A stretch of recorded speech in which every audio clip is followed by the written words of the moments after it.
And welcome back to Bushland Prairie City High School. As you can see, the final from the JV contest still on the screen. 53-34 was the final. We have BPC head coach of the Fresh Soft squad, Steve Martin, joining us now. Coach, the Bombers kind of opened it up early. Your kids showed some stick-to-itiveness, closed that gap down pretty good at the end of the first half. Yeah, we got a good group of kids. They don't ever give up. They're led by the Huffman boys, and the Huffman boys don't give up, so we don't give up. Well, I'll tell you what, it was a fun game to watch. The Jeter kid is pretty athletic, isn't he? Yeah, it's hard to stop. I mean, if he's not scoring, he's getting offensive rebounds. You know, I thought for the most part our post kept them in check. I mean, we got some good rebounds out of our post, but their guards rebound the ball. So we had trouble getting those guys boxed out, and they got a lot of second chances. Yeah, this is that was a different kind of team, I think, than you guys have seen very many times this year, maybe at all. And they had a lot of height across the board, too. Well, when you look over there, they look like a varsity team, Dwayne. And, you know, I mean, we got some length, but they got size and length. And their guards are really good. So all aspects of the game, they have it. And I thought for the most part we played a decent game. I feel like if we would have hit some more shots in the second half at the beginning, we would have been in a better spot, but it is what it is. We played hard and fought them. They're a really good team. That's probably the best Fresh Soft team we're going to see all year. Dalton Huffman played his normal, gritty, fighting, pushing, getting offensive rebounds, putting the ball in the basket. The kid that impressed me tonight was Tanner Kleindienst. Yeah, I don't know what happened. He went to Florida on vacation, and when he came back, he was just a totally different player. You know, he's getting after it in practice, jumping all over the gym, and if we can get him and everybody else continue to improve up into the varsity level the next year and the year after that, those guys can be a team to be reckoned with in the future. Yeah, that's the nice thing is the varsity team this year has kind of come along a little bit. They're better than they were, but you guys have proven there's a good nucleus down at that Fresh Soft level in there. I feel like with the group of kids we got coming back next year, and with the kids moving up, I think we could be pretty good for the next couple of years. Well, when you play a team that's that athletic, Ian Case and Jeter are both going to play in this varsity game as well on a team that's pretty good. Do you take anything from this game, even though it's a loss that you never want to, you never feel good about losing? But is this one of those games you can take something from and say, we did some things even though we lost? Yeah, I mean, in the past, you play Macomb. It's really easy to fold when you get down. They just keep coming at you. And I don't feel like we did that. I thought we gave heart all night and grit and fought our asses off until the end, and that's what you want as a coach. I mean, we didn't execute, but we fought, and that's what I wanted. I mean, it's hard to execute when you got really athletic guards in your face the whole game, and they get you out of what you want to do. But for the most part, I'm really happy with the boys, and they fought hard. I don't know if Kelly, you watched the game. I don't know if you can hear Kelly very well, but the big thing that I look is that your kids came right back into the ball game, got back into the ball game, and the big thing is you look at the scoring in Macomb. There's only one guy that really hurt you all night long, and it's the same thing that you said about for most teams, that kid's going to be playing at the varsity level and starting on most varsity teams. Yeah. He's a good player, but the thing about it is I thought your kids played hard and they battled back into and kept themselves back into the ball game most of the night. Yeah, I agree. I feel like that 3-2 that we played, we played pretty tough. We protected the lane, but I felt like I got to get them out of there in the third quarter. I felt like we were getting kind of stagnant in the defense. I was wanting to pressure. I mean, it worked for a little bit, but they're just good, man. Their guards are really good, and you got to give them credit. And you guys handled Case pretty well inside. He only ended up with 6 points on the night, and that's a good job. That's why we were with him for a little bit. Yep. And the thing about Ian Case is he was the biggest kid on the floor. I mean, and he's not unathletic big. I mean, he's an athletic big kid, and he's more athletic than Huffman. I mean, and he's taller than Dalton. He's taller than anybody that you put out there. But you guys hung with him and kept him off the boards quite a bit too. It's about physicality. I mean, we're not the strongest, we're not the fastest, but I preach in practice, man, just be physical. Don't be intimidated by anybody. And you don't really have to say that to Dalton Huffman. I mean, he's one of them kids that comes every day and he's getting after it, whether he's playing freaking pickleball or wrestling around with his brother, he's going to win. Right. He wants to win and is going to do everything he can to get that job done. So, well, Coach, thanks for coming and talking to us. This made it a little easier. You could go talk to the kids and come back. So we'll probably try to keep doing it to put you at the start of the varsity game. And so you get down there and take your spot on the bench now where Coach Snyder was for your game. And now you get to watch and see a pretty good Bomber squad too. Yep. Well, thanks, Dwayne. I appreciate it. Not a problem. Steve Martin talking to us here on the pregame / postgame show brought to you by JoJo's Gaming Parlor. Try to get everything picked back up reorganized. Here. JoJo's Gaming Parlor offers the best gaming experience in the McDonough County area. Stop in for a cold drink and a chance to take home a nice wad of cash while you're at it. Also on game night, check out the TSSR Game Time Live presented by MDH Events live on the big screens. Come join your friends at JoJo's, located 776 North Cole Street in Bushnell. Cheer the Spartans on to victory. Well, 1:46 to go. We'll have starting lineups and all kinds of good stuff here for the start of the varsity game. And, man, there's a lot of players out there on the floor for the Bombers. A lot of them. We didn't fill out your sheet. Do you want to put that? Nope, I better get on that, hadn't I? Yeah, I didn't. I had sheets for you, and I kind of forgot them. You know, you're a busy man. I'm a bad. It's bad when you actually prepare for a change and you still forget stuff. You know what I'm saying? You know, I was watching the show today that they said I thought I had Alzheimer's, and they says, no, you just don't pay any attention to where you set stuff. Well, I'm not going to lie. That could be me, too. That could be me. So we will reset the scoreboard as we get ready to go for varsity action here for this contest.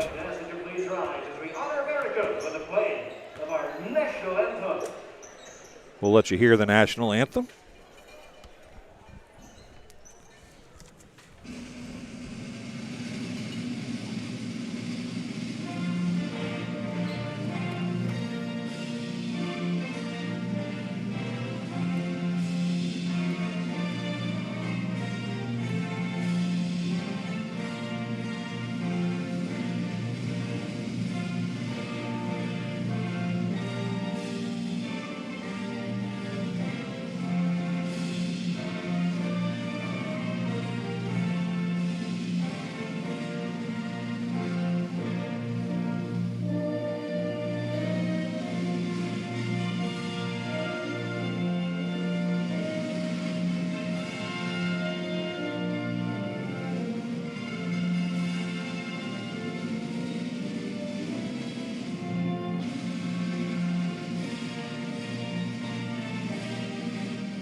So the national anthem is done. We'll have the starting lineups now. For the Bombers, first of all, Jake Croxton take it over from down at the announcer's table. And now let's get to the starting lineup. Introducing first, visiting Macomb Bombers. That guy, the 5'10 junior, number 1, Connor Watson. That guy, the 5'11 senior, number 5, Connor Head. That forward, the 5'11 junior, number 20, Nolan Kerr. At the other forward, a 6'2 senior, number 24, Hayden Cates. And in the middle, a 6'1 junior, number 0, Jack Duncan. Jerry Anderson heads up the Bomber bench, assisted by Brock Bader and Brian Langworthy.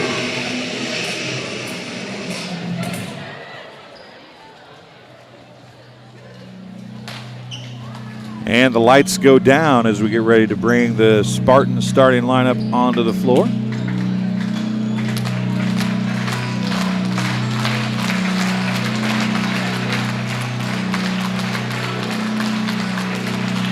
now let's meet the starting lineup for your Bristol Prairie City Spartans. At guard, a 6'1 junior, number 10, Carter Allen.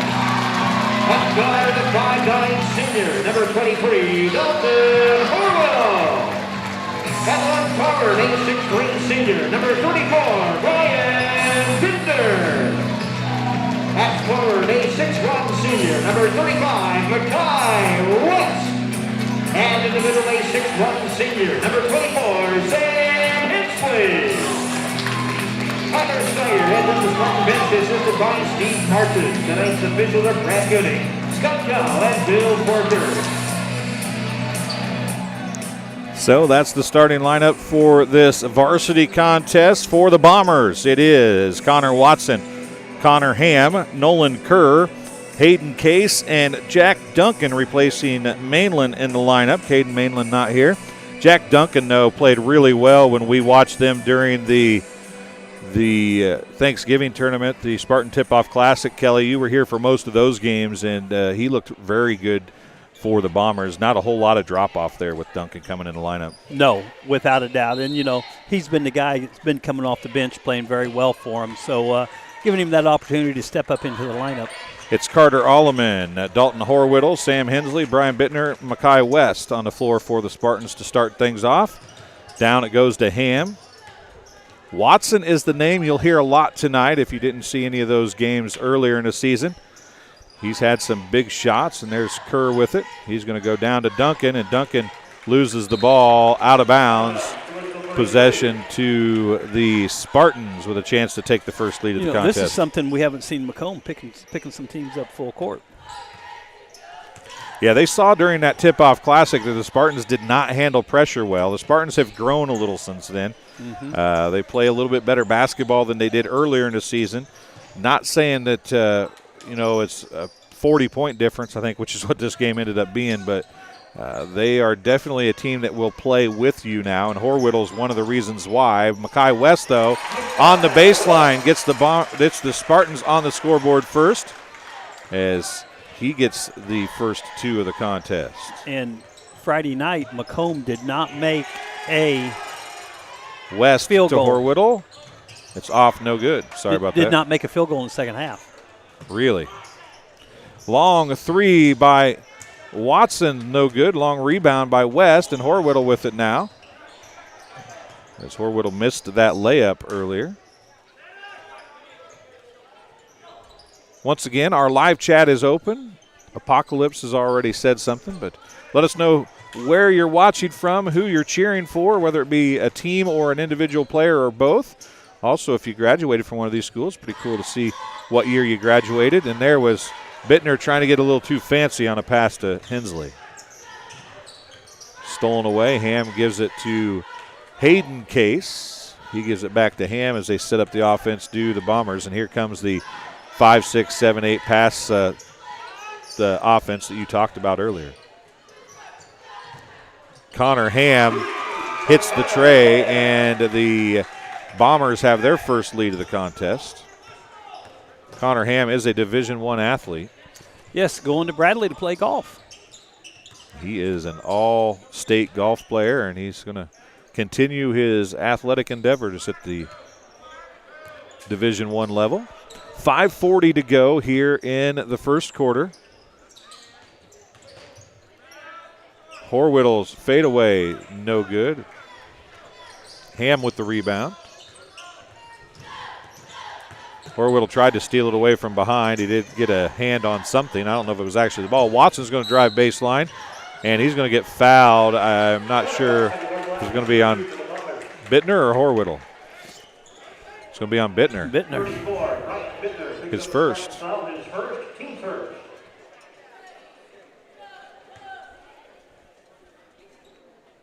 Watson at the free throw line. Bombers waited till the fourth quarter in a JV game to get a free throw. It didn't take quite that long in this one. Watson made the first. Second one bounces off. 4-2. Bittner to Hensley, and Jack Duncan is going to pick up a foul. His first, team's first.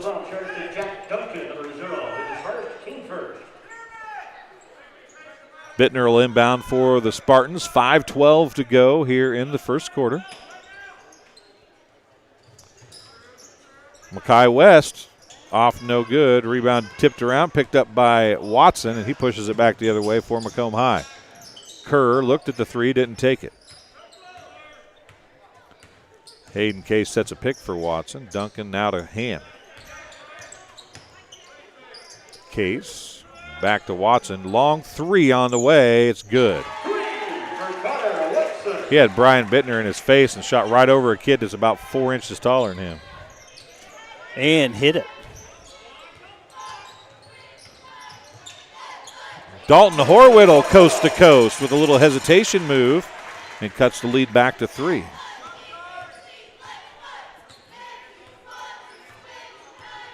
Good student sections for both teams. Hopefully we can get Miles to show those a little bit later in the contest when we go timeout. You can see in the corner of the screen there momentarily as Bittner is going to pick up his second foul, and this has become all too common of an occurrence for Brian Bittner as he picks up his second foul, and Grant Braun's going to have to come in for him. And I think Bittner might have got hit in the mouth as well. Well, you can't really see nothing with the mask on. Nope. No, but you, one of your better players and your longest player getting 2 fouls this early against Macomb is not a good thing. No, you're exactly right. Kerr to Case. Connor Ham's going to try the three, and he'll nail it.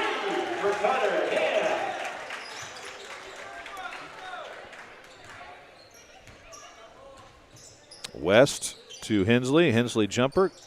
Off, no good. Good rebound by Ham, and, man, he just looks to push, doesn't he? Right to Kerr it goes. A nice fast break. That's almost a definition of how to run a fast break, wasn't it? Yeah, and that's something you don't see Macomb do a lot of either. Yeah, this team is substantially different. There's Horwittle going to put up the shot, and it'll fall. This team is substantially different than that fresh soft team, isn't it? Yes, a lot.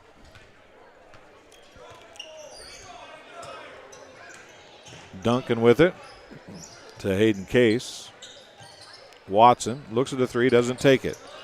Goes to Duncan right side. He's going to drive on West. West is going to knock it away from behind.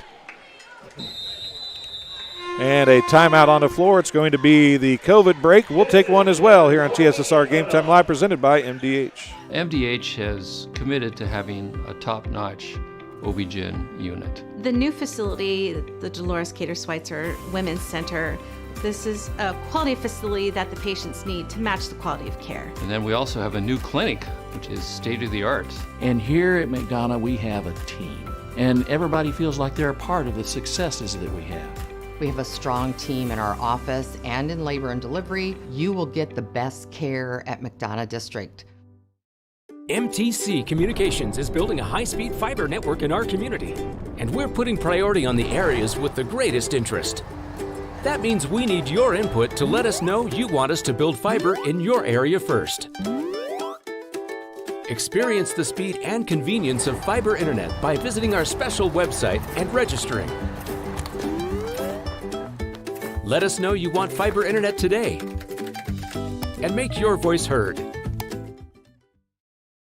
Welcome back to Bushnell Prairie City High School. The Spartan student section. Neither one's really doing a whole lot at the moment, sitting there pretty quietly. Very quietly. Been pretty quiet the whole game. And yeah, they haven't had a whole lot to cheer about. This game also being brought to you by Yetter Farm Equipment with facilities in Colchester and Macomb. Is an agricultural equipment manufacturer excuse me, that has been in business since 1930 and is currently hiring. Start a new career with excellent benefits and starting wages of $18 to $24 per hour. For more information, call 309-776-4111 or visit them online at yetterco.com/careers. 3 minutes remain here in quarter number one. It is 12-6. Ham's got a wide open three, and that one was in and out, and Horwittle gets the rebound as there was not anybody underneath the basket to rebound for the Bombers. And that's a coach's nightmare, people shooting without no bounders. Horwittle missed that one. Duncan picked up the team rebound off the floor, and Watson runs the length of the floor, and he misses the layup. Hensley gets the rebound, and he pushes it back the other way for BPC. Braun with it, gives it to Horwittle. West got a rocket pass from Horwittle. Now Hensley is going to put the shot up over Duncan. He misses it. Ham gets the rebound against Carter Alleman and takes it back the other way with 2:05 remaining in the first quarter.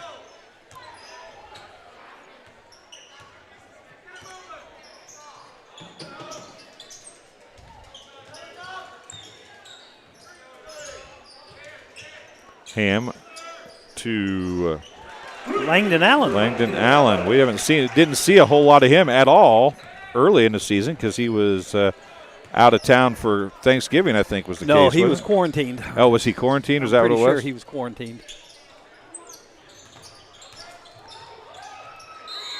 And Braun's going to pick up the foul for BPC, his first, team second.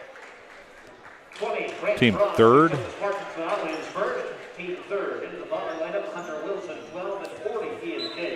Ian Case in for the first time, and number 12, Hunter Wilson, in for the Bombers. With 1:25 to go in the first quarter, it is 15-6. Bombers with the lead. Watson could have very well, Braden Barker in for BPC. And Watson very well could have taken a three earlier, and that was not the shot that you want him to take, I don't think, was it? I don't think so. Long rebound, and Horwittle with it now. And JT Jeter is in the game for the Bombers. And Hensley had it knocked away, gets it back. Horwittle's going to take a long three and nail it. Dalton Horwittle has been the high point of this team here in the last 15 games, or 10 games at least, for the Spartans. He's really came to life. He was on the all-tournament team at the Minden Unity MVIT, so he's been playing very good basketball for the Spartans. Jeter with it. He's going to go to Watson, to Ian Case. Wilson cuts through the lane. It's going to come to Langdon Allen now. Over to Wilson, top of the key right side. Jeter with it at 10-foot line now, 15 seconds as they just ran some motion offense to take time off the clock, didn't they? Yep, going to run it down, try to get that last shot. Langdon Allen, 5 seconds. Watson, he'll get a wide open three and miss it. And Hensley with the rebound, jump ball. It's going to be the end of the quarter, so it won't matter. At the end of one quarter of play, it's 15-9. BPC trails the Bombers of Macomb High School. It'll be second quarter action. In just about a minute. This game being brought to you by Raritan State Bank, located 360 South Green Street in Bushnell. They offer full-service banking and loan services. For all your banking needs, come visit a bank of friendly service or call them at 309-772-2345. Good luck, Spartans. Raritan State Bank is an equal housing lender and member FDIC. And Hensley Grain and Rural Bushnell has a long family history of taking an active role in the Bushnell Prairie City School District, and especially Spartan Athletics. Good luck, Spartans, in 2021, and enjoy the shortened athletic campaign. A little bit of fun from the student section now. They're starting to get after it a little bit.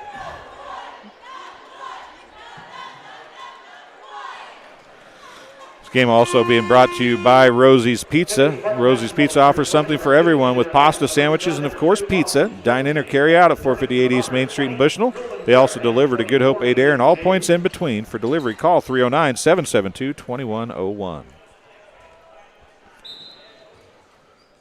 So the Spartans will start the second quarter with Grant Braun, Barker, Stone Kings in the game. Austin Stone King for the first time, Horwittle, and Hensley.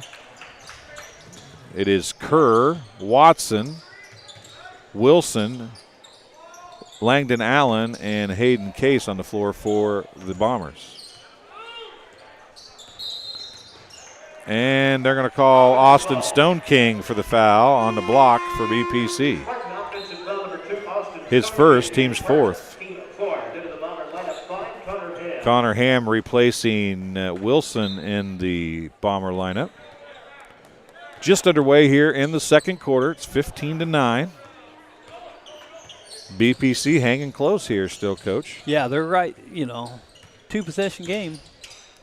Connor Ham is going to be fouled by Sam Hensley. Connor Ham will shoot 2 for the Bombers. 24, Sam Hensley is charged the foul for Wishkell Murray. So he is first. It's team 5th foul. 1 on Sam Hensley. Connor Ham will be shooting 2 free throws for the Bombers. 7:31 to go in the first half. First one is the Bombers are not shooting real well here in this varsity game either. No, they're missing a lot of shots.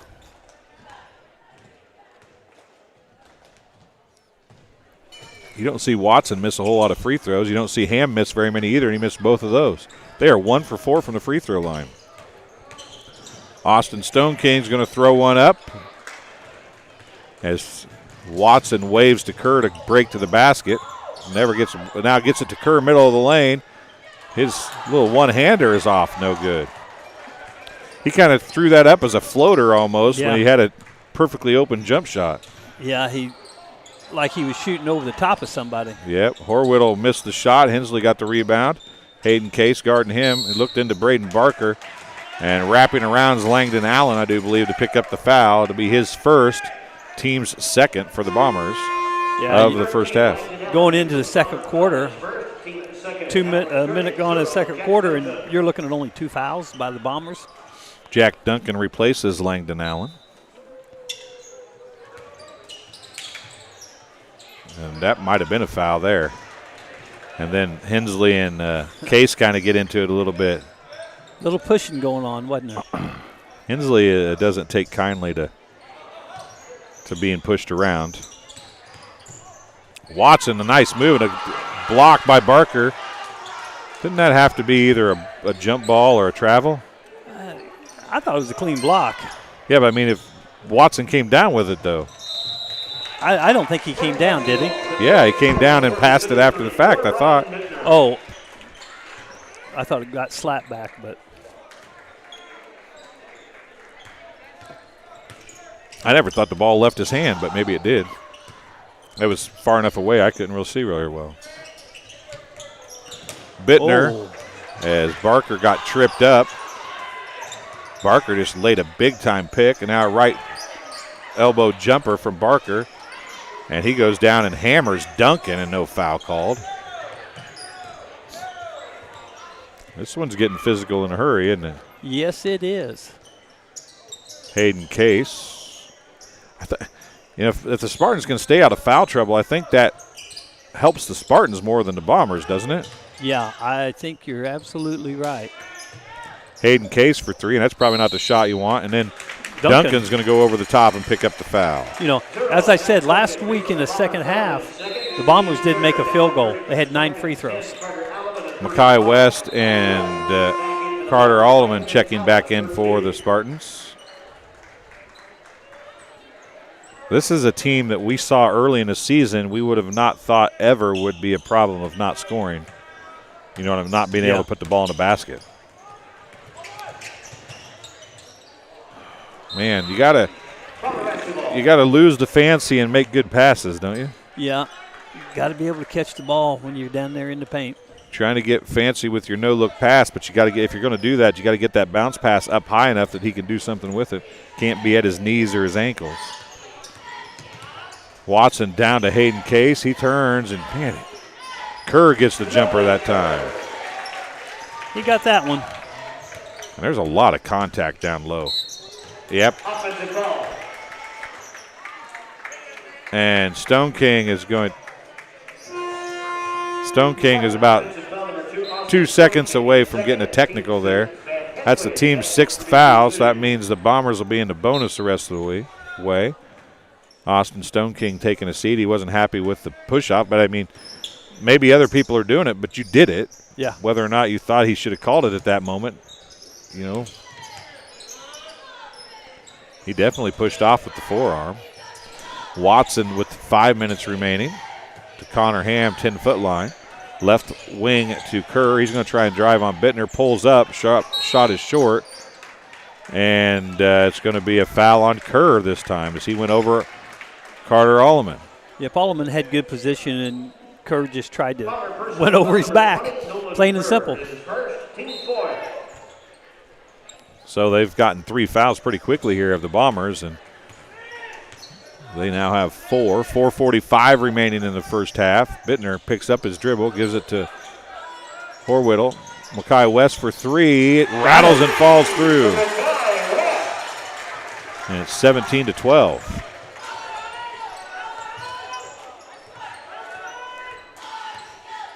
Watson to Ham to Langdon Allen, who's back in the game. Cutting Watson. Now Kerr wide open 3 left corner. Short again. Ham had it, and he finally tracks it down. That's close to being over the back, too. Yes, it was. It was a little side, I think. That's the only thing that saved him. Kerr to Ham. Well, they are running some offense now, aren't they? They're making the Spartans run a bunch against this man defense of the Spartans, which they don't play all the time. They play a lot of zone, and they're playing man tonight, and they are running their tails off defensively. Connor Ham had it knocked away. Watson now is going to try and drive. He's going to get a charge. Yes, he is. Alleman got there and just waited for the contact, and he gets the foul call. And it's going to be BPC basketball with 3:43 to go. Excellent call. And it is a mask timeout. We'll take a break and be back on TSSR Game Time Live, presented by MDH, in just a minute. Get dinner to the table quickly, no matter how busy your day's been. True Convection Cooking uses a fan to distribute hot air evenly and cook food faster. So dinner is ready when they are. True Convection Cooking, brought to you by Whirlpool. I like to make time for my patients. I don't ever want anyone to feel rushed. I'm happy to sit and talk for as long as they need. And sometimes that puts me behind in my schedule, but I think it's worth it. People know if they need me that I'll be there.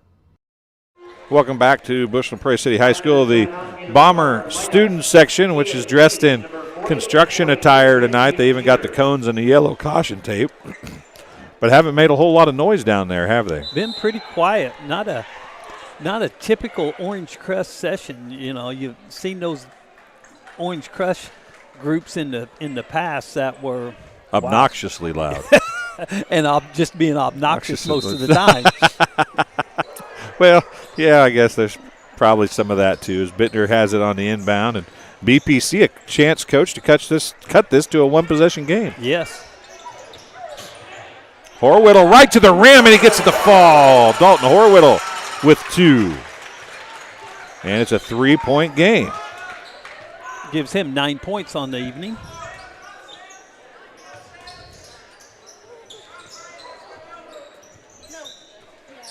Jeter with it now. Langdon Allen for 3. It's tracked down on a long rebound off one bounce by Mackay West, and Spartans with a chance to cut it to 1 or tie it here. Bittner now, pull up. That's probably not the shot you want. Allman gets the rebound underneath. He's blocked from behind. Wow, I thought that should have been a foul, I thought. I don't know. I think it was actually clean, and I'm surprised that it didn't call it out off Alleman because he rolled it back off his hands and then brought it back forward again. But when you usually block from behind, you usually get called for the foul. Mackay West is going to throw one up, and it's going to go in. It's down to a 1-point game. BPC trails the Bombers by 1, 17-16 with 2:45 to go in the first half. Connor Watson does not seem to assert himself like he did early in the season. No, I agree with you. Ham out to Langdon Allen, and Ian Case gets the rebound, and that time he gets the bucket to fall and stops the bleeding for the Bombers. That's a delay of game warning for the Bombers. I didn't catch who slapped it. Somebody. I didn't think there was any black jerseys down there to slap it, to be honest with you. We get it inbounded to Hensley. Back to Bittner. Again, a little man pressure here to keep the intensity up a little bit for the Bombers. Bittner's going to drive. Floaters. As him and Ian Case got together, timeout's going to be called as Ian Case is down behind the play. He was down. Looks like he had left ankle as him and Bittner got together on Bittner's layup. I think he came down on top of his. Into the Bomber lineup, Hayden Case, number 24. Into the first time for the Spartans, 11, Dalton Strode. Dalton Strode checking in for BPC as Bittner takes a seat. You know, if Ian Case goes down, you know, they're down to really one post player. Yeah, one legit. One legit post player. Well, you got Duncan as well, I guess. But yeah, but you know, he's usually not a post player. Yeah, he's more of a wing or a forward. Yeah. 3 on the way by Watson is good. 5 straight after cutting the lead to 1 for BBC. And the Bombers have opened it back up to 6 now, 22-16, after a couple ill-advised shots by BPC. Dalton Strode with it now. He's going to give it to West. West has played a good game for the Spartans thus far. He's going to go back to the rack again. Not going to fall that time. Hensley gets the rebound. He's going to put it back up. Oh, and it won't go, but he's going to get 2 free throws.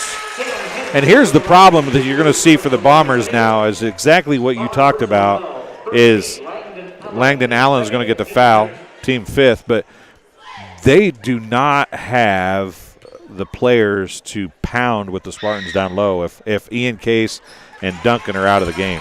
Yeah, you're absolutely right.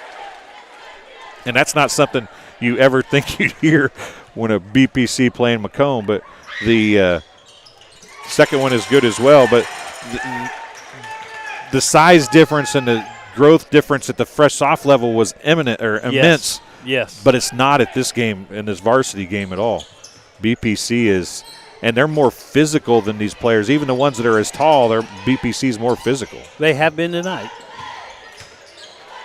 Case out to Kerr, long 2 is good.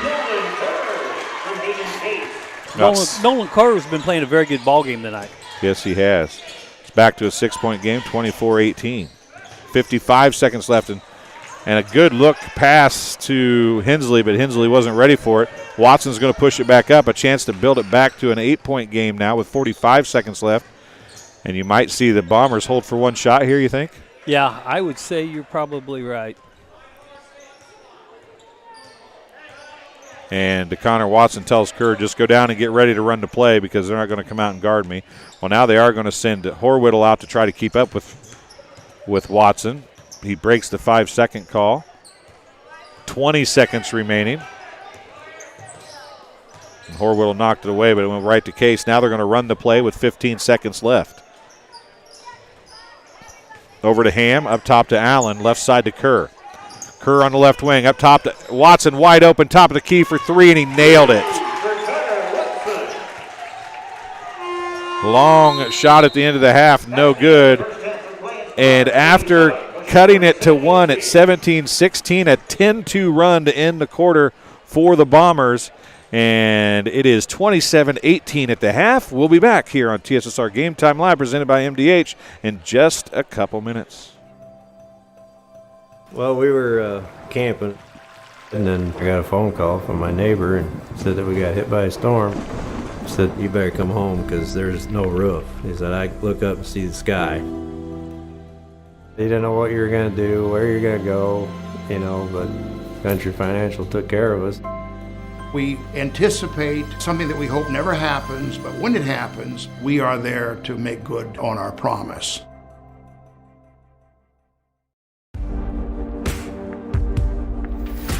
Some farmers I know swear by a name, say they'd never operate anything else. Well, here are a few names for my Fendt 900 Gen 6 series. Fuel Saver, Time Maximizer, Game Changer.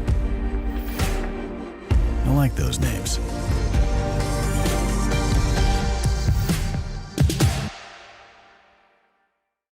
I chose physical therapy because I knew I wanted to be in the healthcare field. I wanted to be able to help patients in some way related to more in depth. We get to know our patients, and that's really what kind of sets us apart. I grew up in a small town in Missouri, and I like the feel of community. I like knowing the people that I take care of and knowing the people around me providing care for someone that you know is in this community and helping them to get better. I would say that one of the most rewarding aspects of being an obstetrician is being present at the delivery of a baby. It's mostly a joyous occasion, and it's just so much fun to be a part of that. We're always moving. Scratch that. We're always moving forward. But forward can sometimes look a little backwards, or like circles, or like nothing at all. But we never stop. We never stop because life never stops. It's hard to stop a train. Get dinner to the table quickly, no matter how busy your day's been. True convection cooking uses a fan to distribute hot air evenly and cook food faster. So dinner is ready when they are. True convection cooking, brought to you by Whirlpool. MDH has committed to having a top-notch OB-GYN unit. The new facility, the Dolores Cater Schweitzer Women's Center, this is a quality facility that the patients need to match the quality of care. And then we also have a new clinic, which is state-of-the-art. And here at McDonough, we have a team, and everybody feels like they're a part of the successes that we have. We have a strong team in our office and in labor and delivery. You will get the best care at McDonough District. MTC Communications is building a high-speed fiber network in our community, and we're putting priority on the areas with the greatest interest. That means we need your input to let us know you want us to build fiber in your area first. Experience the speed and convenience of fiber internet by visiting our special website and registering. Let us know you want fiber internet today and make your voice heard. And welcome back to Bushnell Prairie City High School. 27-18 the score at the half. It was 17-16 with about a minute and a half to go in the half, and the Bombers came to life thanks to some sharp shooting by Kerr and Watson. But I'll tell you what, if you take out two streaks of three-pointers from the Bombers, and the Bombers are losing by 9 points. I mean, it was a minute of scoring here and a minute of scoring there, and outside of that, they haven't done a whole lot of anything in that first half. Yes, you're absolutely right. And, you know, the two streaks we said, Ham early in the first quarter, Watson in the second quarter, and if it wasn't for that, this ball game would be knotted up. Yeah, and then the Spartans, much like the fresh soft team, have hung in very well. They are playing very tough, and maybe as big as anything for the Bombers right now as we see Ian Case go off on crutches already. Yeah. There wasn't no taping it or nothing. It didn't look like he was up on crutches before the end of the half. I can see him. He's standing over there with his dad. And they don't have a blue tent in high school. No, he's standing down there. He's got ice on it. And it looks like it's a higher sprain. And from years of coaching, the high sprains are the one. They're the worst, aren't they? Yes. And I see his dad walking around. I know his dad very well, and he's probably telling him to spit on it and come on, get back in there. Yeah, you could tell that hurt by the way he went down, and he was putting no pressure on it at all when he got up to start the second half. Some of the Macomb student sections all kinds of wrapped up in caution tape over there. I don't know. I hope she doesn't have to climb the bleachers in a hurry. They got her all wrapped up, don't they? They got her all wrapped up. Caution, caution, caution. Well, there goes Ian Case across the floor as we speak with crutches. And Illinois up with 1 minute to go. Up to 26 seconds left. Who are they playing tonight? Michigan State. The Illini seem to be a team of spurts as well, don't they? Yes, you're They play really right. well for 4 or 5 games, and they just don't play as well for a couple. They lost to Purdue after getting back into the top 25 and then pretty much laid an egg against Maryland. Yeah, but I would tell you, Coach Underwood's done a great job over there. Oh, and he's going to continue to do a great game, too. He's going to do it. And, you know, a former Bushnell citizen, Jeff Alexander, is assistant coach for Coach Underwood over there. Yes. Former Western Illinois University basketball player and graduate assistant as well. But Jeff, Neil Alexander, his dad, is one of the best coaches in the state of Illinois, in the history of the state of Illinois. He's up over 900 wins, I think, now. And he's an icon at Lincoln, isn't he? He is, and he got a lot of those early wins here at BPC, and then went to Lincoln, and he has proven to be a great coach at Lincoln, and Jeff Alexander has proven to be a pretty darn good coach himself. Yeah, and Brad, years and years at Macomb with Western Illinois as an assistant. With under Jim Kerwin. Yes. Coach Kerwin was a great guy. I thought a lot of Coach Kerwin. We had a lot of talks. His daughter was a pretty good softball player for me too. Yeah, I remember back in the day she was a really good softball player actually. Yeah, she was. She was on a few of those teams that had some state tournament runs. Hey, push that mic a little closer to your mouth again, would you? I just got to get it right up there. It's so noisy in here that it picks up too much background noise if you don't. Jake's got the music cranked a little too high. Let's go through some stats for the first half. Okay, in the first half, for BPC, Dalton Horweedle had 9, Sam Hensley with 2, and Micaiah West with 7. And for the Bombers, Connor Watson with 10 points, Connor Ham with 6, Langdon Allen had a tray, Nolan Kerr with 6 points, come down, and Ian Case with 2. And, you know, you look at this, Ham with 2 threes, Watson with 3 threes, Allen with a 3. You know, I tell you that and they came in bunches. You would think they were running the Grinnell offense with all the threes, huh? Yeah, well, wasn't quite that. Dalton Strode launching some NBA threes from the 10-foot line, and he made it too. Well, he banked it in. Hey, that barely counts as making it. Yeah, but I heard him call bank. Did you? Yes.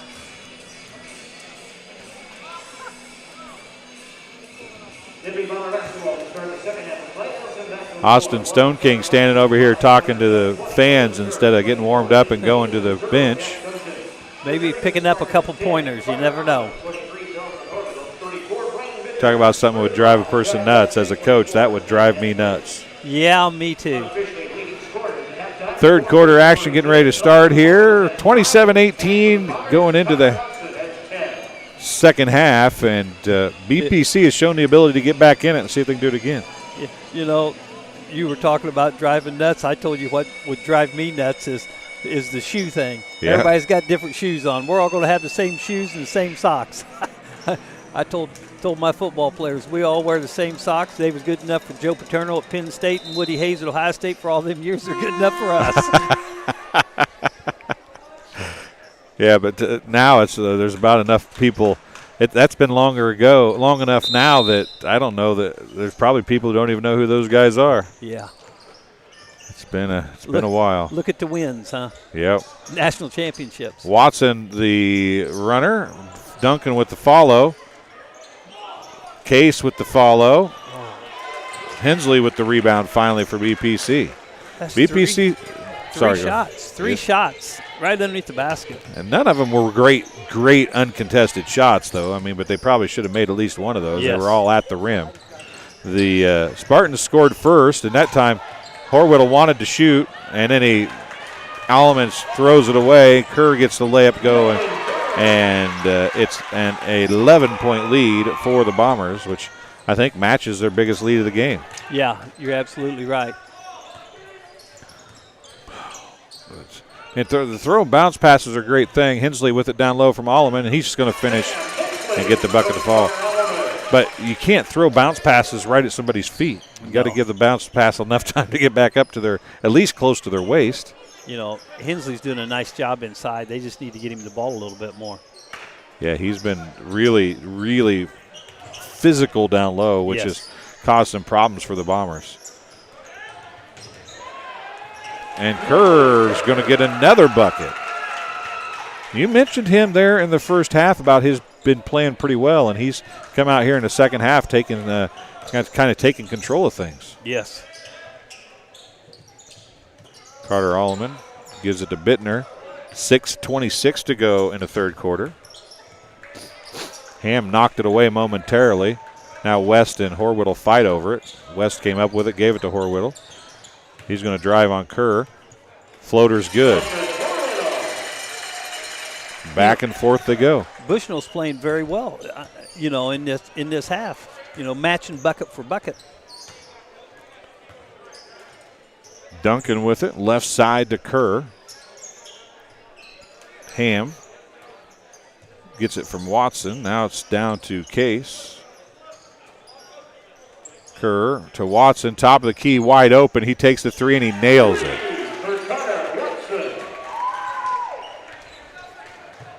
12-point lead now for the Bombers.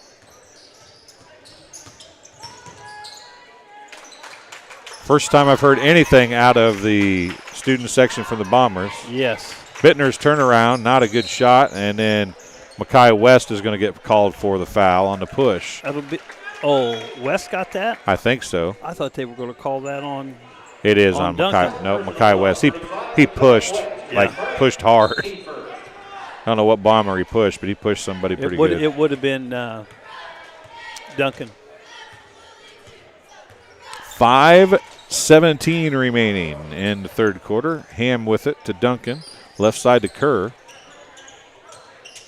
They're almost using Watson as a decoy, just keeping one of BPC's best defenders away from the play. Now Duncan gets it down to Case. Case jumper off, no good. How is that not a foul?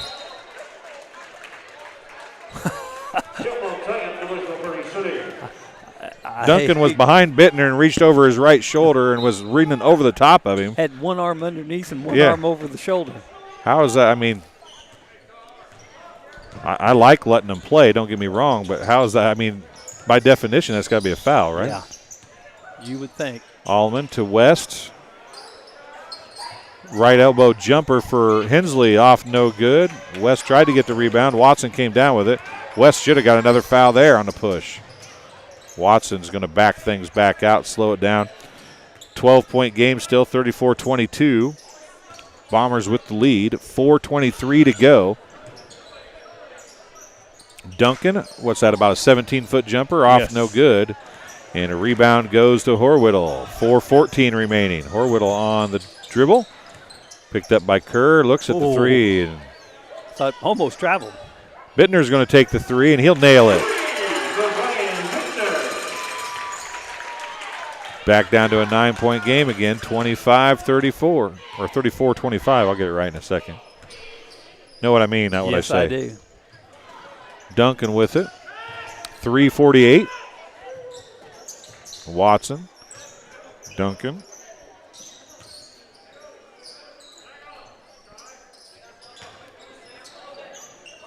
Case gives it back to Kerr, top of the key. Left side to Watson for three, and he nailed another one. That time he had a hand in the face and still made it. Just barely shot it over the top of the extended hand of Makai West. That's his fifth three on the night. Horwittle pull-up jumper, no good, but he's going to be fouled. It's going to be on Kerr. His second, team's first. Both teams have one. And the subs will come in. Coming in for the Bombers will be number 10, Steven Stufflebeam. I think that's the first time we've seen him tonight. Yes, it is. Jeter and Langdon Allen, I think, coming in as well. Maybe not Jeter. I know Langdon Allen is. 3:20 to go. We'll take a break and be back. Actually, we'll keep it right here. Let's keep it right here. What do you say, Kelly? That sound good? Sounds good to me. This game being brought to you by Community News Brief. For all your local news, subscribe to the Community News Brief, weekly edition, mailed directly to your home every Friday. As an option, you can also receive Monday and Wednesday editions by email. All of this for only $42 per year or $38 per year if you're 65 or older. Single copies can be purchased at select locations in Bushnell, Colchester, and Blandonsville. And McDonough District Hospital. Thank you for voting McDonough District Hospital Rehabilitation Center as best of the best in McDonough County. Let their experienced and dedicated sports medicine and rehabilitation staff show you why MDH has been voted best of the best in 2017, 2018, 2019, and in 2020. 3 convenient locations to serve you, 2 in Macomb and 1 in Bushnell. And very possibly could add 2021 to that list, but I don't know that they've made that announcement yet. Also being brought to you by Heil Enterprises and Heil Trucking. They can take your product down the road near or far and offer top-notch heavy-duty truck and trailer repair. The second-generation business continues to grow and continues to support BPC Athletics.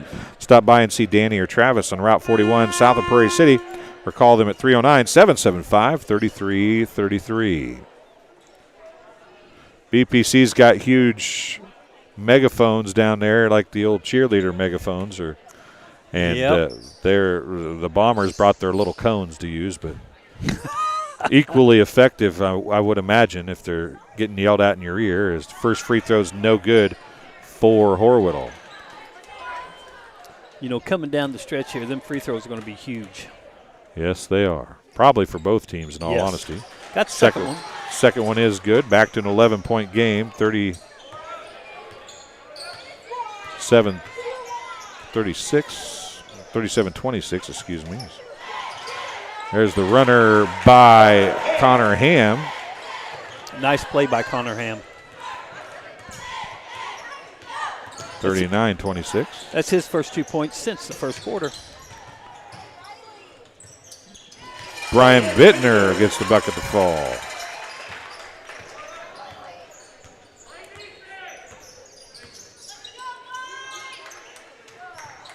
Connor Ham out to Langdon Allen. Left side to Stuffelbeam.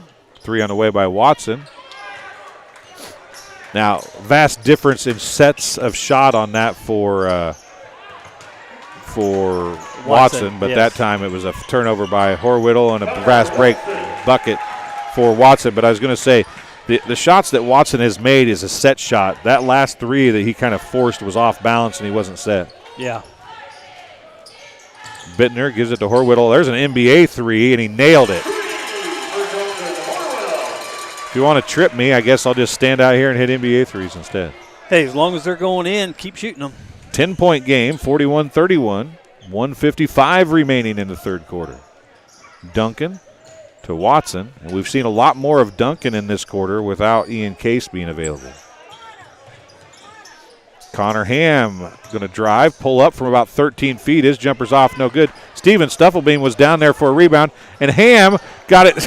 Ham was just trying to get up, and he was like literally had his butt, 2 inches off the ground? I don't know what was going on there. He fell down, and then a foul's going to be called on BPC. It's going to be on Mackay West. 35, Mackay West picks up his second personal Team second. Yeah. Ham was sitting down, and the ball rolled right to him. And then he was like, do I get up or do I just sit here? He threw it right back to Stuffelbeam, who had it knocked away from him initially. Stuffelbeam's going to take a seat, and JT Jeter's going to check in.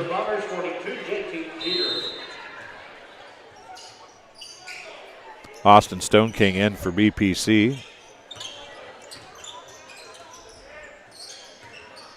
Watson on the drive. Duncan got Horwittle on him. A double dribble. That should not have been, I don't think. Didn't Horwittle knock it away from him? I thought he had both hands on it when Did he he went down with it. Oh, okay. I thought Horwittle knocked it away from him, and that's why he went down to grab it.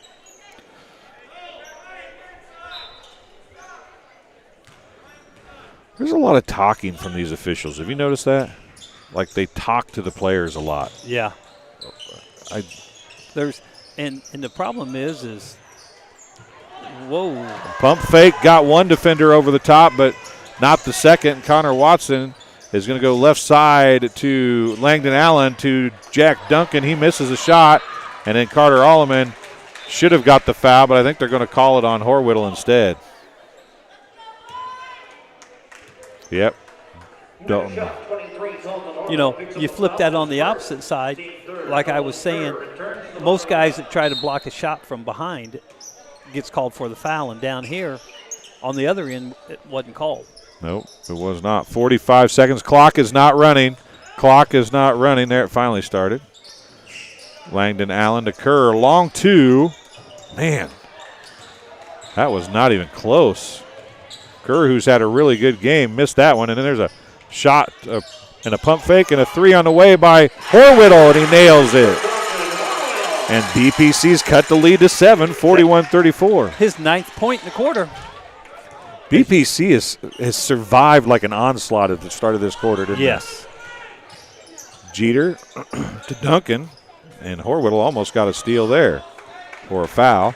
We're down to 7 seconds. Now Watson's going to have to make something happen. 5, 4, Duncan a pick. Connor Watson going to throw one up. It's off, no good. And at the end of 3 quarters of play, it's 41-34 here from Bushnell Prairie City High School. We'll be right back after this. MDH has committed to having a top-notch OB-GYN unit. The new facility, the Dolores Cater Schweitzer Women's Center, this is a quality facility that the patients need to match the quality of care. And then we also have a new clinic, which is state-of-the-art. And here at McDonough, we have a team. And everybody feels like they're a part of the successes that we have. We have a strong team in our office and in labor and delivery. You will get the best care at McDonough District. MTC Communications is building a high-speed fiber network in our community, and we're putting priority on the areas with the greatest interest. That means we need your input to let us know you want us to build fiber in your area first. Experience the speed and convenience of fiber internet by visiting our special website and registering. Let us know you want fiber internet today and make your voice heard. Welcome back to Bushnell Prairie City High School. 41-34, and off air, I don't know that anybody that we were talking about, I don't know. I mean, BPC's been playing a lot better, but we go back to the game at the beginning of the year. I don't think anybody would have expected this kind of game tonight here at BPC High School. You know, but the thing you got to look at, Cade Malin's out, and I will tell you, he is a force to be reckoned with. He is a huge difference. He had a big game against Bushnell in the first game, too. I think he had 16, 18 points. That is correct. I do believe you're right. Down low to Hayden Case, and he gets the bucket to fall.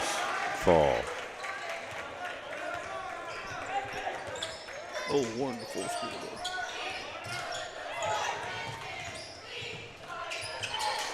Got to shoot that shot. Bittner throws it away.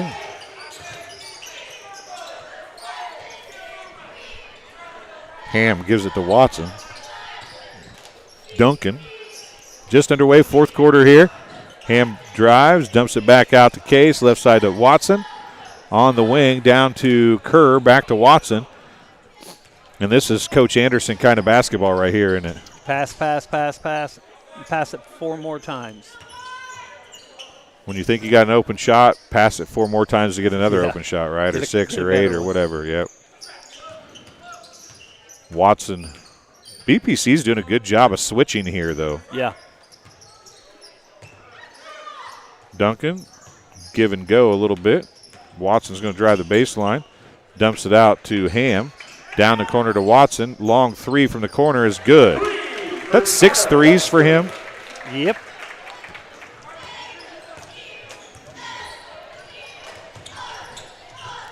Bittner wanted the 3 about 2 times. Stone King has it. He's going to get called for 3 if he doesn't get out. Horwittle's going to loft a tray. It bounces high off the backboard. Won't fall in. Shouldn't have been. Well, I had it explained to me that it has to go over. It can hit the top, but it can't go over. If it goes over, it's out. If it comes back in, it's not. Okay. Because I thought the same thing. I always thought once it hit the top, you blew the whistle. That's what I thought too, but that's 2 times in the last 2 games that I've had that same thing happen. So Duncan to the rack, and his shot falls. His first 2 points on the evening. A 7-0 run to start the 4th quarter for the Bombers.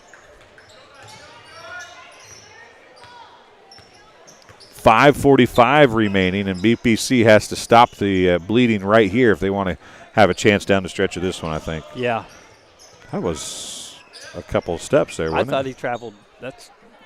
Maybe that's the Euro step above the. 3 on the way by Ham, and he nailed it.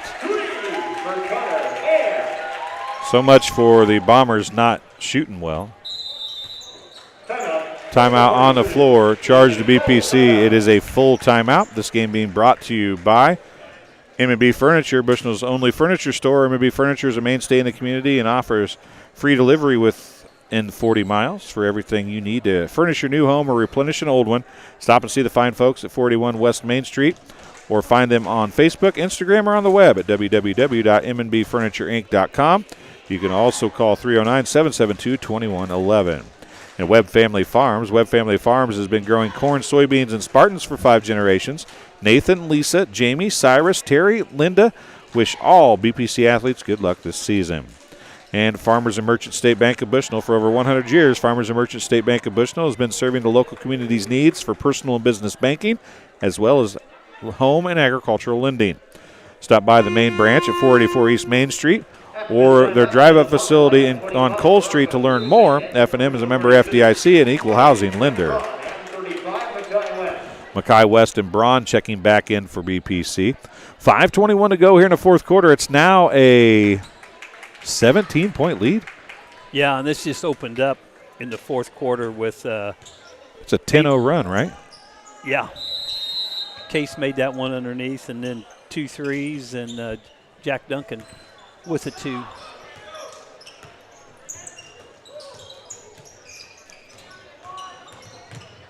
Dalton Horwittle is going to stop the bleeding. He'll get his first bucket of the fourth quarter, and that cuts it back to a 15-point game. And it was 7 at the quarter. It's hard to believe that, isn't it? Yeah. Duncan, wide open, down low. Baraka Feruzzi gets the bucket, and he was wide open. That's a travel.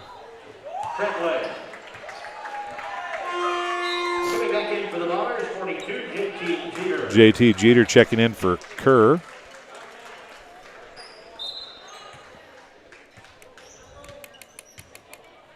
I don't think Horwittle has sat down one time tonight, has he? No. Watson or him, either one, have they? No.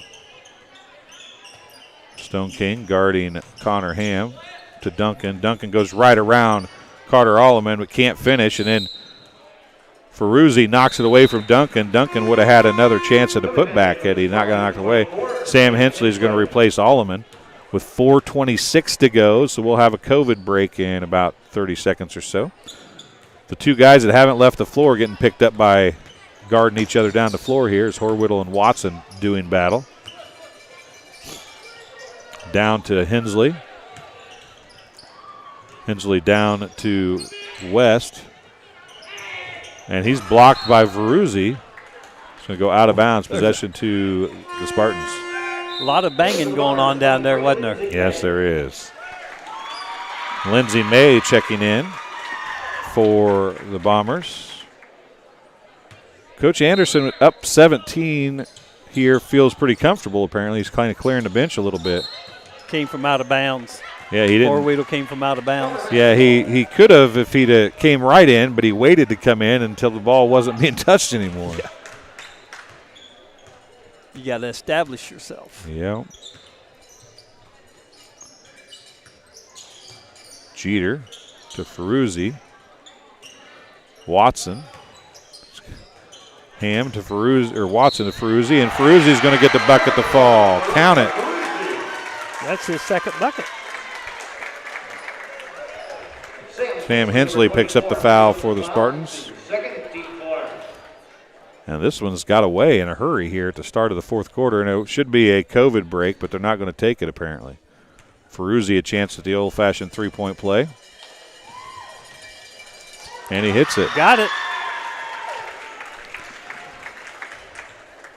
A 15-2 run to open this quarter. Yeah. Crazy. Who saw that coming the way this game was going? Grant Braun's going to give it to Horwittle. Horwittle, baseline fadeaway, off, no good. Rebound off the floor to Jeter. Stone King's going to pick him up. 3:25 left in the fourth quarter. Long three by Watson, nailed it. 7 3-pointers for Connor Watson. Timeout on the floor, charged to Coach Anderson, and it should be a Are we not going to take a COVID break this quarter? I guess not. I thought that was kind of a mandatory thing, wasn't it? Well, it had been the first 3 quarters, but it wasn't this one. And all year long, I mean, whatever game you went to. The only place they haven't done that was the MVIT tournament. They did not do COVID breaks at the MVIT tournament. Of course, and in fact, they told you not even wear a mask if you didn't want to. Yeah. They're one of the schools that rocked the boat, so to speak. Well, which I'm okay with, whatever you want to do. And in fact, I would agree that probably does about as much good as it does as a mask does. Well, but the thing about it is that what's really irritating is that, you know, watching highlights on the news, you'll see some schools, everybody's got a mask on. Other schools or the games, no, the players aren't even wearing masks. Well, they all got masks on, but they're about 2/3 of them are down below their chin. Yeah. Especially BPC. The Bombers just have them below their nose. And a steal by Jeter. He's going to outlet it to Wilson, who tracks it down. He's going to go to Stufflebeam. His floater is off, no good. Ferruzzi had it. Hensley takes it away. Under 3 minutes to go now.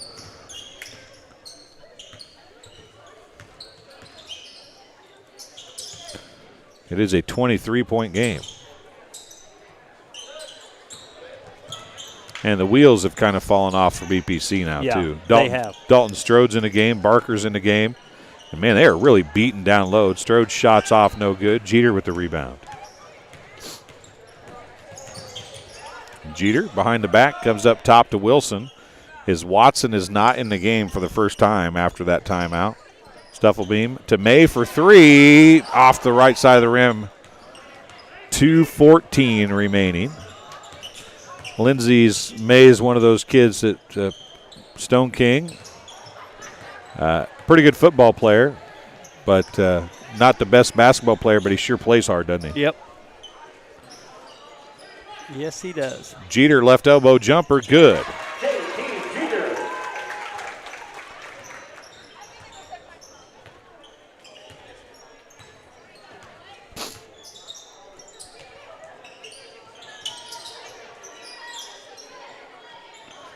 Three on the way, top of the key, off, no good for BPC. And they're going to call Ferruzzi for his foul, I do believe. Yeah, I didn't think he was going to call it. It's kind of like a little makeup call there, wasn't it? Yeah, it was a little late whistle. If BPC would have got the rebound, he wouldn't have called it, I think. Yeah, I agree with you there. That's only the second foul or third foul? Second foul in the second half for the Bombers. Spartans only have 4, and they have been beating on each other. Yeah, it's been a hammer game. 1:35 remaining. Ferruzzi with a block of Strode, and then Ferruzzi loses it out of bounds.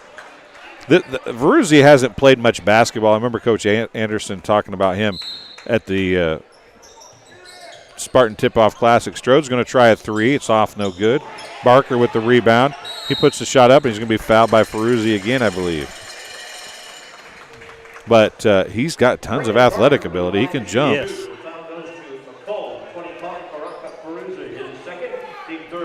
Second foul on Ferruzzi. Barker with 2 free throws for the Spartans now.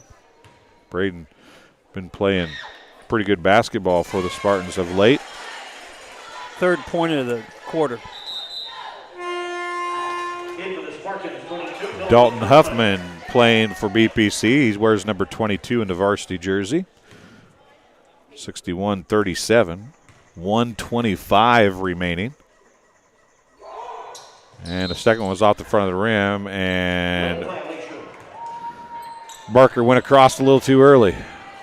You know, you go like years without seeing a lane violation, but it seems like this year there's been a bunch of them. Well, you know, as we talked about earlier in the year and stuff about points of emphasis with the officials.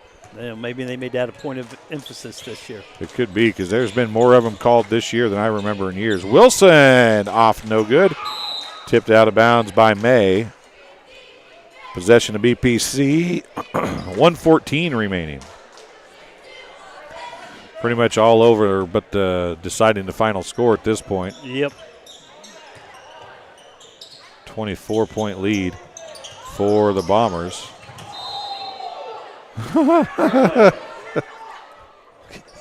He looked at the official like, what do you mean? You're right. I did travel. but not on my own accord. There were 3 guys knocked him down. I know. I shouldn't laugh, Braden. He fell down pretty hard, but he's tough. Got up, shook it off. Nice thing about that, he did look, but he didn't say a word. Did you notice that? Yep.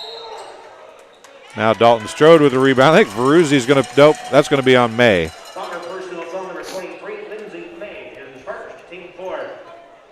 Oh, the Bombers have caught up in the foul department too. Yeah, but still, the whole half, 4 fouls on both teams. Yeah, there's been 4 fouls each time down the floor. Yes. Look in the paint. Stone King traveled right there. Strode over to Huffman. Huffman to Barker. Strode, 30 seconds left. Strode wanted to take that 10-foot line jumper, 3-point. That one was about as far, but off the left wing. May with the rebound. Stufflebeam with it. 20 seconds left. Stufflebeam played quite a bit earlier in the year. Yep. And May can't get the fall. Ferruzzi with the putback. That kid has played pretty well here in this. That's 7 points. 5. And Stone King was so concerned about making contact, he left the ball away. And that's how it's going to end. Final score, 63-37. BPC was down by 7 at the end of the third quarter. Yeah. And they lose by 26. That's unbelievable. So we'll be back with the JoJo's Gaming Parlor post-game show in just a couple minutes here on TSSR Game Time Live, presented by MDH. Final score, Bombers 63, Spartans 37. MDH has committed to having a top-notch OB-GYN unit. The new facility, the Dolores Cater Schweitzer Women's Center, this is a quality facility that the patients need to match the quality of care. And then we also have a new clinic, which is state-of-the-art. And here at McDonough, we have a team. And everybody feels like they're a part of the successes that we have. We have a strong team in our office and in labor and delivery. You will get the best care at McDonough District. MTC Communications is building a high-speed fiber network in our community, and we're putting priority on the areas with the greatest interest. That means we need your input to let us know you want us to build fiber in your area first. Experience the speed and convenience of fiber internet by visiting our special website and registering. Let us know you want fiber internet today, and make your voice heard. Get dinner to the table quickly, no matter how busy your day's been. True convection cooking uses a fan to distribute hot air evenly and cook food faster. So dinner is ready when they are. True convection cooking, brought to you by Whirlpool. And we're back at Bushman Prairie City High School for the JoJo's Gaming Parlor post-game show. They offer the best gaming experience in the McDonough County area. Stop in for a cool drink and a chance to take home a nice wad of cash while you're at it. Also on game nights, check out TSSR Game Time Live, presented by MDH Events, live on the big screens. Come join your friends at JoJo's, located at 776 North Cole Street in Bushnell. Cheer the Spartans on to victory as we're waiting on Coach Anderson to get over here, hopefully. And Kelly, we'll go over some stats where we're waiting on that. Okay, for BPC tonight, Dalton Horwilla, 20 points, had a great game. Sam Hensley with 4, Bittner with 5, Micaiah West with 7, and I just said, Micaiah West was scoreless in the second half. And Braden Barker had 1. For Macomb, Jack Duncan with 2. Connor Watson lit up the lights I had him for 24. And he has 7 threes or 6? 1, 2, 3, had 7. Holy cannoli. So actually he had 25. No, 24. 24 to be correct. And Connor Ham ended up with 11. Langdon Allen with 3. Nolan Kerr with 10. Hayden Case with 2. Ferruzzi had 7. Ian Case had 2. And JT Jeter had 2.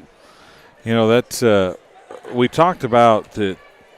I don't think anybody at the end of 3 quarters would have thought the game would have been where it was at. It may have ended up where people thought it was going to end up, but I think if you watched the first 3 quarters, you wouldn't have expected it was going to end up where it ended up. Does that make any sense? It does. And I think walking into the gym early, you would have thought that's where it was going to be. But as you sat here and watched the game for 3 quarters, you thought, no, it's not going to be there. And then, in the fourth quarter, BPC only scores 3 points. And, they've been playing really well up until that point. And then Macomb, Connor Watson hit him 2 threes, and Ham hit another 3. It was like 11 to 2 within a minute and a half or so.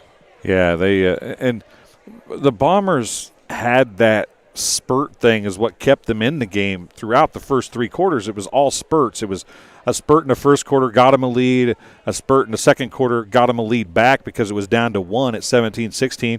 They ended up opening it to 7 or 8 at the end of the quarter. They opened up a spurt, opened it up in the third quarter. BPC closed it back down and battled in the middle and then closed it back down at the end of the third quarter. And then a spurt that never really stopped in the fourth quarter as they opened the quarter with a spurt, and it just kept kind of the snowball had finally got enough momentum. Yeah. It seemed like at that point that the Spartans couldn't stop at that time.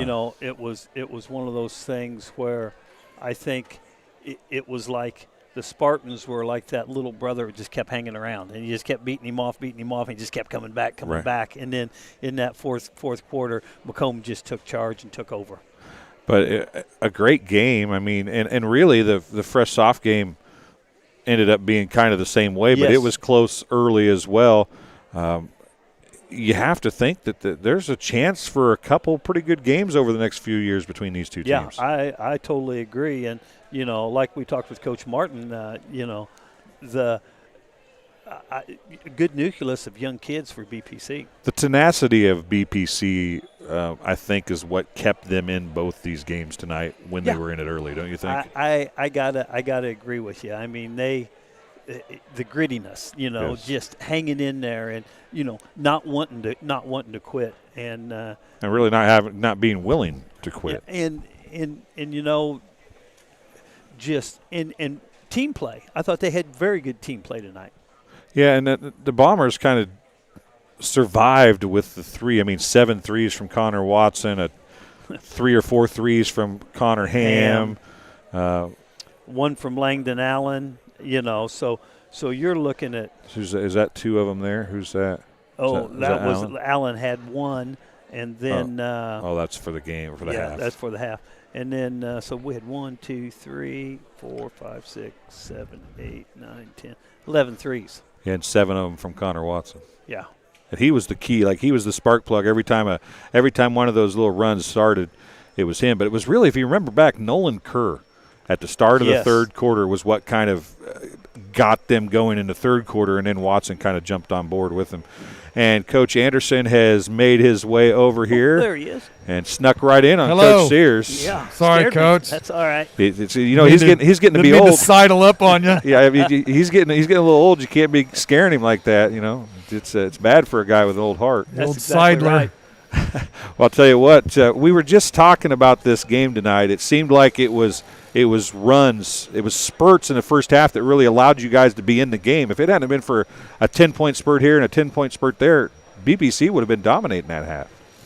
We knew coming into this game it was going to be really competitive. I mean, there was no doubt in my mind. When we played earlier in the season and it got lopsided, that's all the motivation a team needs, right? To do better and to get that taste out of their mouth. So we knew it was going to be a really competitive game. We wanted to start by picking up full and trying to get them to play a little faster than what they were comfortable with, and I think they made us pay for that. Yeah, we talked about that when you came out. I think if you watched the Spartans in the Tip-Off Classic, they didn't handle pressure. Mm-hmm. But they came out tonight, and they've improved immensely in that department. They handled your guys' little token pressure you're putting on. I agree with that 100%. And so in the second half, we had to back it down and just pick them up regular and just force them to make some tough shots, and they did make some tough shots. So I thought they played well. I don't know what we're going to do on the interior. Yeah, we were talking about that as well. out. Ian's out now. Hayden was complaining of his back bother him after the game. I don't know what we're going to do. I'm going to have to think about that tonight and try to figure something out. We may have to go to playing some zone. We may have to we fooled around with a little bit of a 5-out offense, trying to just try it out for the first time tonight. It's a good thing we started to put it in because our post people are dwindling, guys, and I don't really know. You can't really invent those. I thought Baraka did a nice job coming off the bench. Yeah, I remember his first game action really in a since the beginning of the season. Right. He came in and we talked about him at a couple points during the Tip-Off Classic because he's raw as far as basketball player goes, but he's very athletic. Oh, he has great hands. He has great hands, and he's one of those guys that dominates the glass in practice. Like, you can't keep him off the glass. And so we'll have to, kind of slow things down as far as what we call and that type of thing, which is fine. And he's going to have to give us some minutes. I mean, that's the way it looks now. He's going to have to really give us some minutes. But I thought Connor shot the ball really well, which is great, right? But we can't rely on that all the time. We have to be able to get the ball close to the basket and play from the inside out a little bit better. 11 threes on the night. You'll take that right, every night. And but some nights those threes aren't going to hit. Sure. And so like you say, and one of the things I saw tonight was, and I told Dwayne right earlier, I says, boy, this is not typical Coach Anderson. Man, he's picking them up in a press. Mm-hmm. And and then Dwayne says, but early in the year, VPC couldn't handle that press, and he goes, well, they're taking a little note from Dwayne's notebook here, putting the press on, and but I got you got to give a lot of credit to VPC tonight. Those guys hung around, in which you talked about, you get beat by that. There's as bad as they did early. There's two things that's going to happen: either they're going to buck up and they're going to fight all night long, or you get up early and they're going to quit. And they hung right in there tonight. I think so. I give them a lot of credit. I think they've improved. I think that they played with a lot of confidence. I think that they were motivated. And really, that's kind of what I was expecting to happen coming into the game. The hard part is getting your children to understand that. Yeah. Well, because they don't think that same way. Yeah. And if I could fix that, right, I could retire from teaching, go around and give speeches on this is how you fix expectations going into a contest. Because I'm trying this. This is my 21st year, and I've tried it, and it doesn't. I don't know what you do. Hey, I had 38 of those, so I can tell you. I know exactly what you're talking about. So it kind of bleeds into the next thing, right? Is okay, so now let's pick them up just to try to get our energy level moving. Mm-hmm. Well, I think they did a really good job of kind of pushing that right back at us. And I thought they played well. What did you think of Horwittle? He is really became like a focal point for BPC, even more so than he was in the Spartan Tip-Off Classic, and him and Watson really had a pretty good duel, it seemed like, some points tonight. But Horwittle turned into a really good player for BPC. I thought he played well. I really did. I thought in the games that I watched to scout coming into this that there were times where he might have been just a little bit out of control. But tonight I thought he played within himself well. He made some buckets. He got to the basket. I think he's doing a nice job. Yeah, he ended up with 20 points. Yeah, absolutely. And, moving forward, they can build stuff around that. And I thought their big guys played well tonight, too. I mean, they hustle. They crashed the glass. They made a couple shots.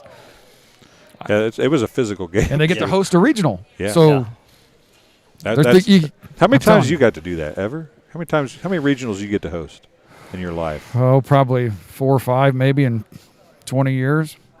Yeah, but those were all up at Abington. It's nice to do, I can tell you that. I mean, I can't ever. Well, the last one we got to host, Coach, was when we were 3A. Do you remember the championship game was Peoria Notre Dame against Central, and they played at Macomb? Yes. That was a really good ball game. Of course, I do we had remember to play Washington the first night and just got. Yes, I do. We really got beat pretty bad, but they give us They give us one when we were 3A, which wasn't all that to our benefit. But you got anything else?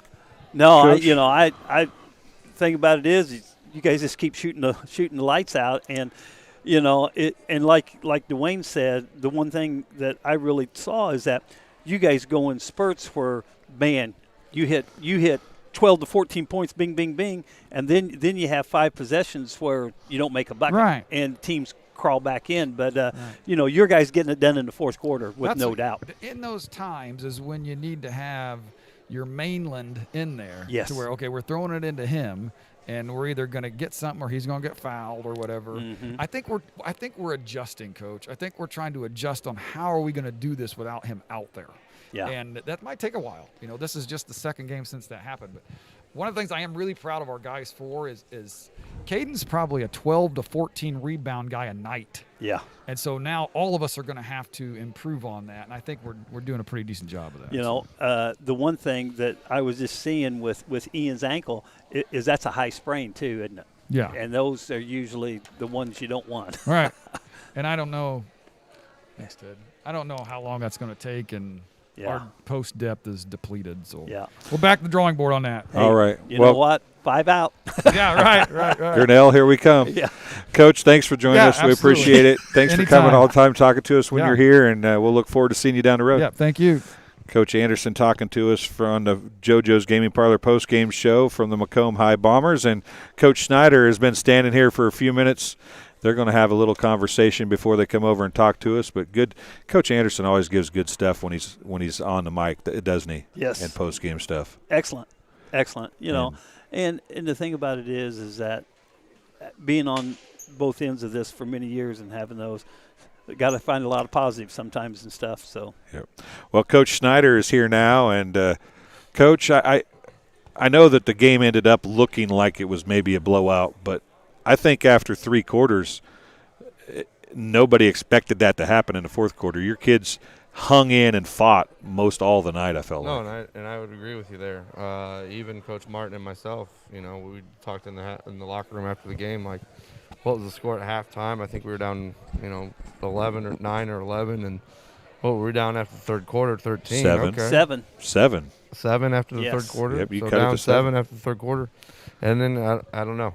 That's what I have to figure out. I mean, we're so far in the season that you would think by now I have it figured out, but I don't. So, the thing that I thought was Kelly and I talked about this the instant that Macomb came out and kind of pressured with some soft, not really hard pressure, but it was full court man pressure. And I said to Kelly, I said, they remember back to the Tip-Off Classic when you guys really struggled against that. You guys have improved a bunch, and you took them out of that because they couldn't do it. And that's something that we've harped on all year. And I told the guys after that Spartan Tip-Off Classic, I said, the knock on you guys is you can't handle pressure. So you're going to get everybody in your face. You're going to get everybody full court pressing you because we can't handle the ball, and we're going to throw it away. And the guys have, made that adjustment and worked on it in practice, and it's a tremendous different group from when we had the Tip-Off Classic, that's for sure. And I know I talked to you most all the games here at home, and we've talked about Dalton Horwittle in the past, but he's really became like the hinge-pin for your guys' offense, hasn't he? Yeah, he's playing well. He's been our most consistent guy, and trying to get him the ball more in the offense. And I heard Coach Anderson when I was standing over there mention trying to run some plays for him. We're trying to do the best we can. But when we have some mistakes or whatnot, then it's hard to get him the ball. Mental errors continue to kind of be a little bit of a problem for you guys, like taking certain players taking themselves out of the rhythm of what should be happening and taking things on themselves is still a little bit of a problem for you guys, isn't it? Yeah, we still like to go a little one-on-one sometimes, but again, it's with our offense, some plays that we have dictates for us to try to get to the basket if we can. We do it sometimes when we shouldn't, but again, you got to remember that these are high school juniors and seniors, and so and sophomores. Well, yeah, whatever. some sophomores. So, but again, I was extremely pleased on how we played for 3 quarters, and then, like you guys said, I would not have imagined that we would get as blown out as we did.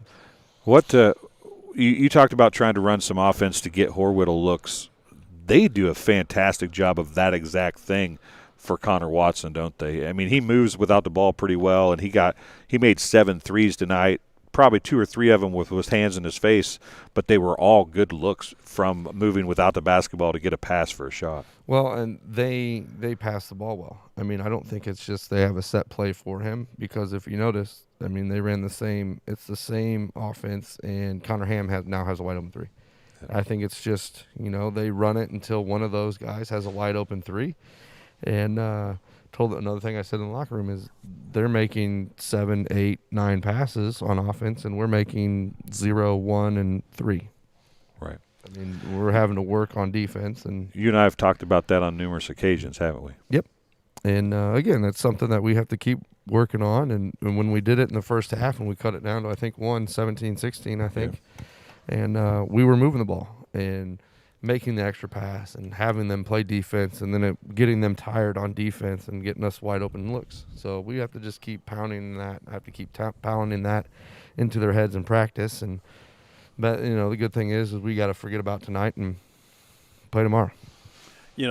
For 3 quarters, Coach, I was very impressed with the way your kids played, and and the big thing, and myself and Dwayne, we talked about, is that Macomb tonight just went on spurts where they hit 3 threes or 2 threes right in a row, and then hit a bucket, and they just hit 8 points quick, and then you guys battled back, and I mean they missed a lot of shots. You guys battled back, and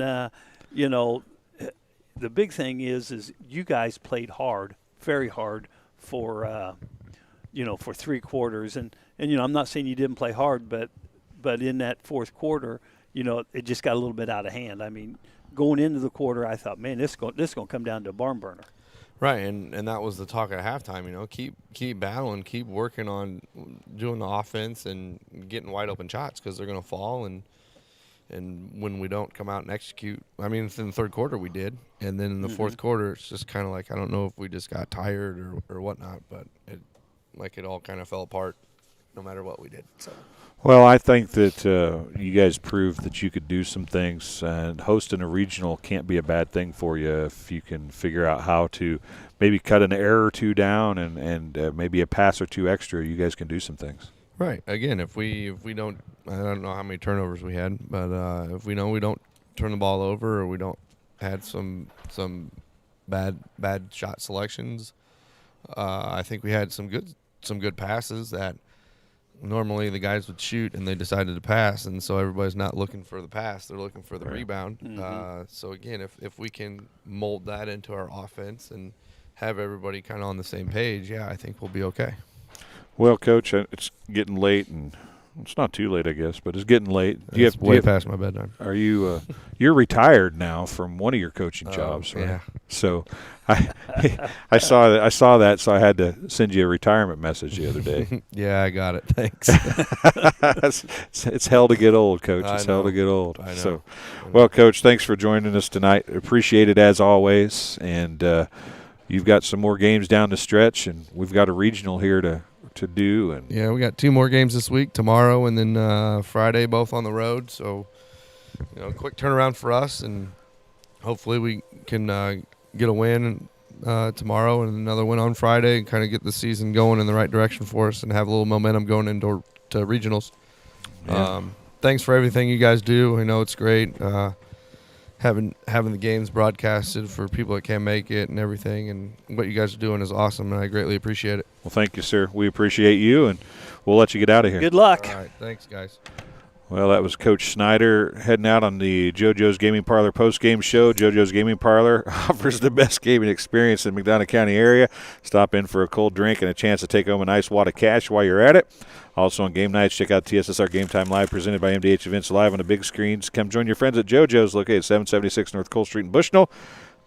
Cheer the Spartans on to victory. Kelly, it's good to have you back. What do you? Glad to be back. Closing, what do you got? What do you think? I from what I saw early in the year with BPC, from what I saw tonight, I was very impressed with the way they played. And the game got a little bit out of hand there in the fourth quarter, but kids are playing well, and and the thing about it is and we talked about this earlier, is that Bushnell's going to go to a 1A regional, Macomb's going to a 2A regional. There's a big difference between a smidge difference there. Yeah, yeah. There's a big difference, and and what you have to do is, as a coach, is how many. And when you go into those seating meetings and so forth, we played this many 2A schools. How many 2A schools did you play? And or 3A schools, and those count for quite a few points when you're going in. And sometimes your record may not be as good as another team, but your losses were to teams that mattered. Teams that mattered, and that may flip flop for Macomb. Yes, that's and we've talked about that. Yeah, where they're playing all 1A and jumping into a 2A schedule, and a lot of people used to get on me when I coached because I'd go play the Rock Island Allemans and Moleens in softball, and I would play all those teams, and when it came tournament time, well, we'd drop down to 1A. And instead of having 7 good players on the other team, you might have 2 or 3, right? You're exactly right. Softball and baseball is a sport where you can kind of get away with that on a given day, yes. more so than some other sports. Yeah. But you still, when you go against those kids and you play, whenever you play up, you get better. Yeah, and football-wise, I always played. My first 2 games, people would look at me and say, why in the world are you playing those teams? But when it came postseason and we were in the postseason, or even back in the Olympic Conference days when the Olympic Conference was what it was, you know what I'm saying, with the Alitos and all those teams that were just, Rock Ridge and Knoxville was good, and Sherrard. All those teams were good back in the day, and that was a tough conference. Playing those 2 games at the beginning of the season made you ready for that conference season, right? Yeah, and that's something that. And I totally understand the things that come into it with all schools. Number one is travel money, and the second thing is COVID's really screwed a lot of stuff up. But you still, in my opinion, I'm one of those guys where I'm going to play up, and when it comes tournament time, our record may not be as good, but we're going to make a run. We're going to be ready. Yes. Yeah, travel is definitely a problem for everybody today. There's no doubt about that. Well, Coach, thanks for joining us tonight. We do greatly appreciate it. Bushnell's back in action tomorrow. Macomb's at West Prairie tomorrow night. So I can't. They are right down the tomorrow. road, and both these teams. You coached basketball, back-to-back game nights in the middle of the season like this or towards the end of the season. Is that good or bad? Well, it's one of those probably things. Bad for Macomb with the injuries. Bad for Macomb with the injuries. And what's happening right now is that I've talked to a lot of coaches and so forth and I talked to Coach Anderson just the other day, and, he's just like, you know what? He says, I don't know who I'm going to have from day to day. And everybody's that way right now, aren't they? You're exactly right. Where, tomorrow they could walk into school and they could have 3 guys test positive, and boom, those guys are done. 2/3 of the team's gone. You're exactly right. And then as a coach, you're scrambling like he's scrambling for post players. What happens if Hayden Case comes down with COVID? Or what happens if Connor Watson comes down on that team now with Caden Mainland gone? Yeah. What happens if Connor Watson's gone too? And right now is a time where, when that happens, boy, same thing for BPC. Yeah. If Sam Hensley and or Horwittle come down with COVID, what you know what I'm saying? It's a tough deal. It's a bad deal. And how many times have games been canceled? Like, Coach Snyder said, well, we're playing again tomorrow night because of a makeup. Yeah, of a COVID thing. So. Yeah, and that's tomorrow night's game for Macomb's a COVID or cold. Cold weather or COVID cancellation, one or the other. That cold weather stuff, Yeah. Okay. Well, don't get me started on that. Miles has been over here quiet all night long. Thanks, Miles been. Hewlett, for running the camera tonight. Kelly Sears for joining me. I'm Dwayne Hewlett. Thanks for joining us here on TSSR Game Time Live, presented by MDH. This has been the JoJo's Gaming Parlor postgame show. BPC girls back on air on Thursday. West Prairie boys on air tomorrow night. Championship game of the 7-2A regional at West Prairie is on Thursday, and La Harpe or Illini West Prairie girls on Thursday as well from La Harpe. So we got a lot of stuff this week. It's a busy week, and we got games on Friday and Saturday as well. So for Kelly Sears, for Miles Hewlett, I'm Dwayne Hewlett. Thanks for joining us. We'll talk to you again very soon here on TSSR Game Time Live, presented by MDH and our Hewlett Public Pro LLC YouTube channel.